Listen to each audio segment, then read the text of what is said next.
here, Vanderbilt women's basketball head coach Shea Ralph. Coach, another week of SEC action here. You get ready to go for a split week this week. You're on the road Thursday at Florida. You return home here to face on Sunday. The Commodores getting ready for this week in the SEC. We just talked about it today at practice. The process for our day-to-day growth isn't changing at all. So we are back on the court today after a day off yesterday. And then tomorrow we'll go a little bit harder before we get on the plane and head down to Florida. Same kind of cadence after Florida.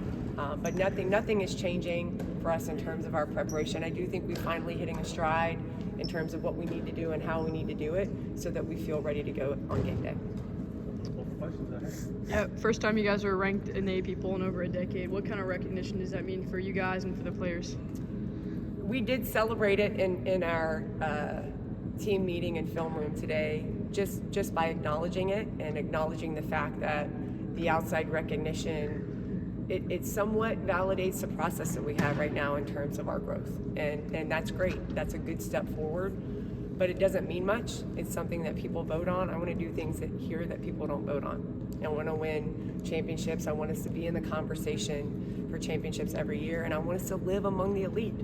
So, I don't want it to be a surprise or something that hasn't happened in a while when we're in the top 25. This is where we want to live. But it is early in the season, so while we'll celebrate it, it is time for us to continue to work. How good was it to see, Michaela kind of continue her success throughout, after hitting the shot against Tennessee, to continue after that, especially when she was a little banged up earlier? Yeah, she's a tough player. She is, in my eyes, and if you look at the things that she's been doing for our team and stat-wise, she's the best freshman in the country. And she proves it every day in practice. She's been proving it every game. There's a lot that she does on the court that we wouldn't be winning games without. And no matter how she's feeling physically, emotionally, mentally, she shows up ready to compete. And that's the makings of a champion. So the things that she does for us that you guys see in the games is nothing different than that she does every single day in practice, which is why she's ready to do them in the game. And we are heavily dependent on her in a lot of ways because of those things. With Michaela, what does she bring on a day-to-day basis that we don't see? I mean, you can see it in the way that she plays. If you're paying attention and you watch basketball, you understand what a great competitor looks like, or you watch sports, then you see every single thing she does on the court is to win. So it's in her effort, it's in her communication, it's in the plays that she makes at crunch time, it's in the way that she wants the ball when the game is on the line, it's in the defensive plays that she makes, the effort plays that she makes. I mean, I feel like the things that I'm talking about aren't things that you coach. And I know I say that over and over and over again, but Michaela will make play after play after play when it looks like the play is over, to win the game, to win the possession, to get us another possession. Whatever it is that can benefit our team, she will do it, and she has done it, and she will continue to do it. And that's something that she just has inside of her. So in terms of like what separates her, it's that.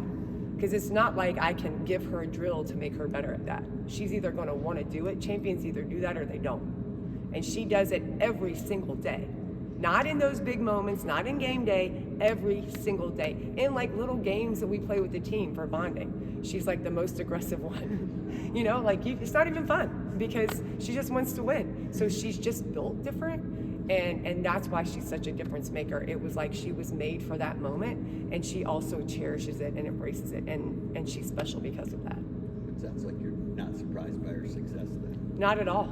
I mean, not at all. And to me, I think that the one thing that, not that it was surprising, but when she came here as a freshman, you usually see some kind of transition for freshmen, right? There's something that they end up struggling with, whether it's physical or mental or emotional, depending on how far they leave, or school. There's always something. With her, I was impressed with her fearlessness and her emotional maturity right out of the gate, and then she goes and gets the highest GPA on our team in the fall semester at a little over 3.9. She's just impressive, an impressive young woman, great in the community, great with our staff, has done some really great things as a teammate. So I'm not surprised, but the fact that her transition has been so smooth is impressive and does speak to the ways that she's able to perform right now. On Sunday, you'd kind of talked about how Camille might have not had the best shooting night, but she really impacted the game in a bunch of other ways, and that might have really taught her a lesson after that game. What were those kind of conversations like with Camille after Sunday's game? These are things that we've been preaching, to Camille, but to our entire team throughout the course of the time that they've been here, and especially throughout the year. And when you get to the SEC, it's never going to be a cakewalk. There's always going to be their fair share of adversity during their game and our fair share of success. And the idea is to just move on from both.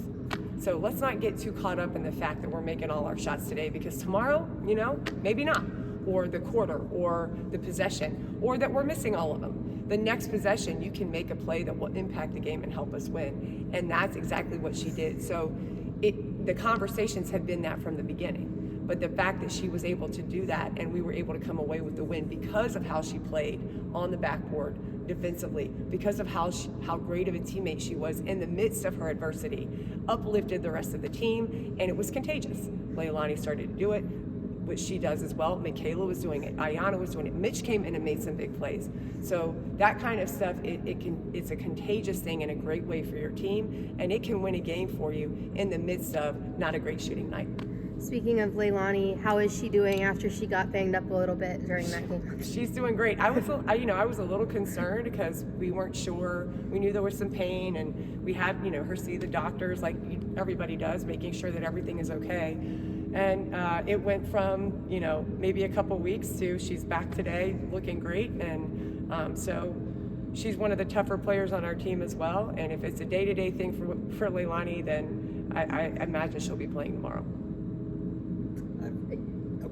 Go ahead. I was just going to say. Mine's looking backwards. So. Okay. I was just going to say with the ranking, I liked what you said about, you want to do things that you can control as opposed to voters. But what can just the validation and kind of that first step in cracking the polls do for some girls on the team? When you are in the position that we have been in since we've been here, so we have a vision, right? And we have all these pretty ways that we present our vision, and the ways that I talk to you guys about, this is what we're doing and this is why we're doing it, and it all sounds really good, right? But if you don't show progress towards that vision, then what do you really have? Then is it just a pipe dream, or are you able to take steps forward and make it a reality? And do your players feel that? And does your staff feel that? And does the community feel that? And does your recruits feel that? Is there some proof that you are taking those steps forward? So I think what we've done now, going into our fourth year, is laid that foundation. Hey, we want to go to the NCAA tournament. I remember last year, everyone at the beginning of the year was like, really? Is that your goal? It's our goal, and we think we can get there. That we know we can, but we have to do the things to put us in that position, which we did.